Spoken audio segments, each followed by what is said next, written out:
In 1950, just a few years after finishing his service as a Jewish chaplain in the U.S. Army and participating in the liberation of Buchenwald, an Orthodox rabbi named Robert Marcus suffered the unfathomable tragic loss of his oldest child. And his personal anguish was compounded by the horrors that he had witnessed at Buchenwald, and particularly the children that he had seen there.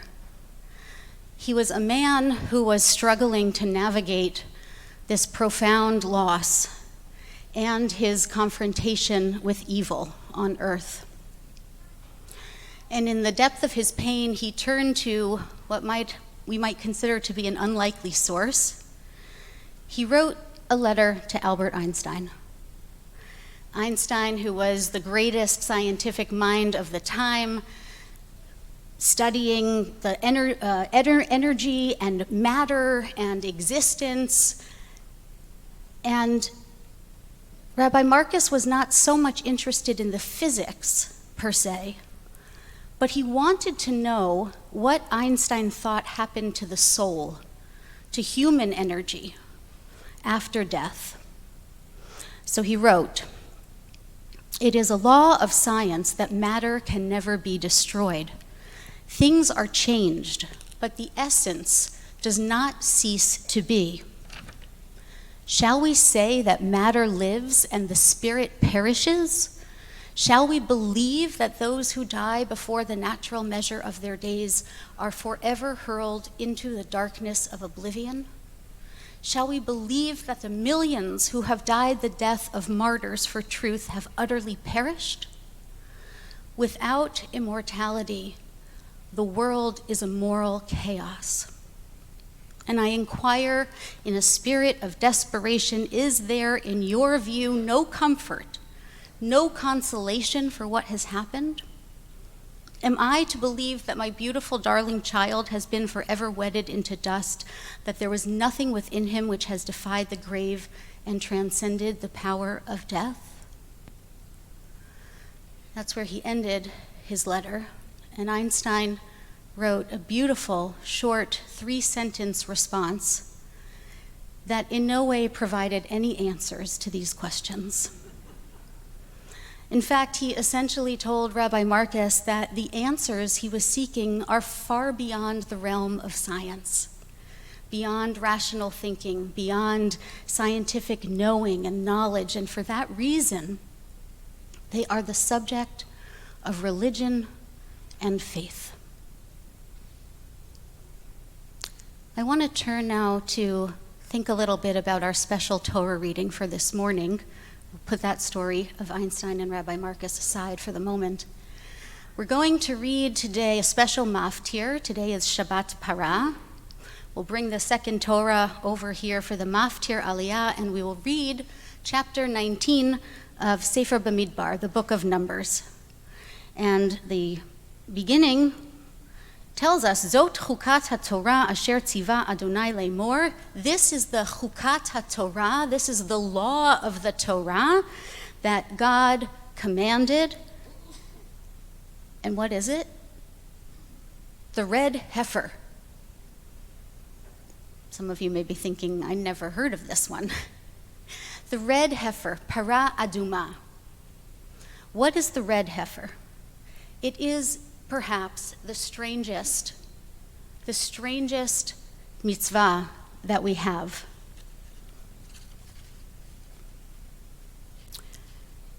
You can take a look, if you like, on page 880. This ritual involves taking a red heifer, a perfect female cow that has not one hair of any other color. It is not blemished. It has no blemishes, not a scratch. It has never been worked, never felt the yoke upon its neck. And it's taken outside of the camp by the priest, and it's slaughtered outside of the camp, which is not where slaughtering usually happens. Sacrifices happen inside the camp, in the temple or the Mishkan, at the altar. It's slaughtered outside of the camp, its blood will be sprinkled, and it is burned. It is burned entirely, its hide, flesh, and blood, its dung included.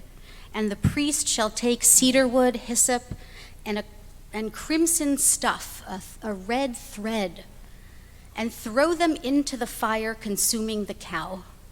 So all of this stuff gets burned together completely until it forms ashes. And then those ashes are taken and they are stored. They are stored outside of the camp for what? For a future purification ritual that happens when someone has contracted tum'ah, when someone has become ritually impure by contacting a dead body. So this is a very, very strange ritual. And it is also paradoxical, because everyone who is involved in the process of the slaughtering and the burning and the ashes, everyone who's involved in that process becomes impure themselves through creating this substance that allows for someone else to become pure. So it's strange, it's paradoxical. This ritual is so incomprehensible, a ritual that creates purity, but in the process creates impurity, that according to a midrash in Kohelet Rabbah, even King Solomon, the wisest man of all, did not understand it. The midrash says that King Solomon declared, "I succeeded in understanding the whole Torah, but when I reached this chapter about the red heifer, I searched and probed and questioned. I expected to become wise, but it remained beyond my grasp." The wisest man in the world, it remained beyond his grasp. So the ritual itself is very strange, and also strange is the appearance, the use of this ritual, the appearance of this ritual in a midrash that imagines the children of Israel after they have crossed the Red Sea, but before they get to Sinai, before they receive the entire Torah at Revelation, that they receive 2 mitzvot from God as a little trailer to the movie, right? A little taste, a little Vorspeise, little amuse-bouche, that they get a couple of laws to introduce them to this idea of Torah that they will receive in its entirety just a little while down the road. So what were the laws that God gives the people of Israel at this moment, according to the Midrash? God gives them the laws of Shabbat and Paraduma. I mean, if I wanted to get someone excited about Judaism and all of the laws that it was going to encompass, I think Paraduma would be at the very bottom of my list to share with people. So what is going on here? Shabbat, we can understand, especially after having left slavery. This would be very appealing. The idea of a day of rest every week. And also Shabbat will be something that is part of their regular lives. It comes every single week. So it's introducing them to the rhythm of Jewish life. But Paraduma, it's totally incomprehensible. And it's also something that probably no one will experience because it is so rare to find a perfect red heifer. We are told that there have only been 9 instances of a perfect red heifer existing in the world. So this was not a mitzvah that these people, most of these people, would ever encounter. So what is the religious message? What is the religious message that the Midrash is trying to convey to us? I said when I read the opening line that Paraduma is a chok, chukat haTorah. It is a law of the Torah. Chukim, it's a category of mitzvot that have no apparent rationale, laws that define rational understanding. There are lots of other chukim, keeping kosher is one of them. People try to explain and understand what it is, but ultimately from a religious perspective, it is a law, a series of laws that has no rational explanation. The other main category of mitzvot is mishpatim, laws that make sense. Laws like do not kill, set up court systems, do honor your mother and father, right? These are all things that make sense. And para aduma is considered to be the ultimate chok. Of all the chokim, it is the one that makes the least sense, the commandment we will never, ever understand. The Torah does not give a reason for it, doesn't explain how this ritual is going to work, how the ashes are going to work in the purification process. It's totally, totally incomprehensible. And the rabbis were very self-conscious about having this part of our system, part of our legal tradition, part of our religious ritual tradition, having this law that was so strange. And they imagine that the nations of the world will taunt the Jewish people for having the mitzvah of the red heifer, of para aduma, and really for having all chukim, for having a whole category of law that are things you do just without any explanation, without any understanding of why. And the rabbis say that we might start to believe the taunts that we hear from the nations of the earth.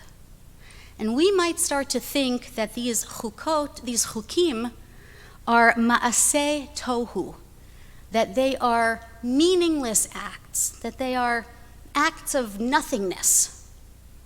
And if we think that, if we begin to think that, the Midrash says, the rabbis say, remember, Ani Adonai, I am God who gave you these commandments, I decreed these statutes, and you have no right to question them. Many times that we are given chukim in the Torah, we are told Ani Adonai. We see that phrase, that affirmation of God as our God who is giving these commandments. So this may not sit so well with you, right? Sounds a little bit like a parent saying, do it because I said so. And most of us who have tried that know that it doesn't go over so well. But this is what the rabbis tell us, that when we have doubts about these mitzvot, we need to remember they came from God, and that is why we should do them. So what does that mean? What does that mean? It means that these laws are an exercise in faith. They are an exercise in doing something just because our relationship with God said that we should. And that becomes the ability to have faith in a world where there are many, many things that we do not fully understand. The rabbis are saying, life, in our lives, there are things that are far beyond reason. And reason and rational understanding are actually the wrong lenses to bring to understand certain parts of life. What we need in those moments is faith. So let's go back to the Midrash that imagines the children of Israel standing there in between liberation and Sinai and receiving these two laws, this little taste of Torah. And at this stage, this early stage of the nation's development, of their religious development, by teaching the concept of chok through the law of the para aduma, God was introducing mystery into their world. God was introducing them to the need for faith. Accepting mystery, accepting a world without answers, the unknowable, is a very uncomfortable posture for human beings. We are by nature curious, inquisitive. Just think of a child who's always asking, why? This is our human instinct.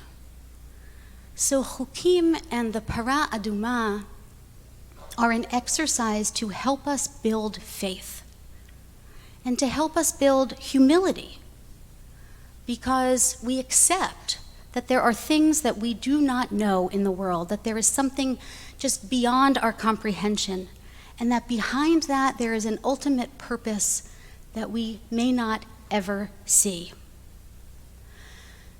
And I think there are a lot of things in the world and in our lives that we simply don't understand, especially right now. Many of us wake up in the morning and we hear the news and we think, what the heck is going on?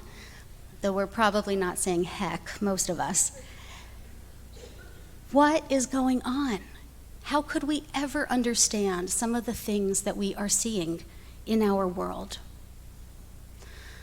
So by introducing this notion of law that is there for the purpose of strengthening our relationship with God, strengthening our faith, giving us a lens through which to see the world, we become better able to walk through the world of mystery. By doing things that we don't really understand, we become better able to live in a world that we don't really understand. Otherwise, we're in despair. And I want to be very clear. Embracing mystery, saying that there is some ultimate purpose that we cannot see, this is not saying, all right, it's all God's plan, everything is what it should be, I don't have to do anything about it, I shouldn't feel any pain about it. No, that is not what it means. It does not absolve us of the responsibility to act. It does not negate the feelings of pain or anger or confusion that we have when we experience these incomprehensible moments in our lives and in the world. But it gives us a lens through which to understand that lets us move, as I said, without falling into despair. And I think this is what Einstein was trying to convey to Rabbi Marcus. He concluded his letter by saying that in the realm of religion, we can, quote, reach the attainable measure of peace of mind. We can reach the attainable measure of peace of mind. That looking at the world through mystery, through the lens of mystery and unknowing, can give us some degree of peace of mind. And I want to share with you something that Einstein wrote 20 years before in an essay called What I Believe. This essay concluded with an explanation of what he meant when he called himself a religious person. The most beautiful emotion we can experience is the mysterious. It is the fundamental emotion that stands at the cradle of all true art and science. He to whom this emotion is a stranger, who can no longer wonder and stand wrapped in awe, is as good as dead, a snuffed-out candle. To sense that behind anything that can be experienced, there is something that our minds cannot grasp, whose beauty and sublimity reaches us only indirectly, this is religiousness. And this, I think, is ultimately at the heart of the Para Aduma, that part of our religion is cultivating the ability to accept things we don't understand. And this is all something that we need today, I believe very deeply, in our resilience toolbox. So I hope that when we read this Maftir Aliyah of the Para Aduma today, rather than looking at it with a critical, inquisitive eye, well, what is this? We can see it for what I believe it is, an agitation to do things we don't understand, knowing that they will help us live in a world that we do not always understand, with faith and with humility. Shabbat Shalom.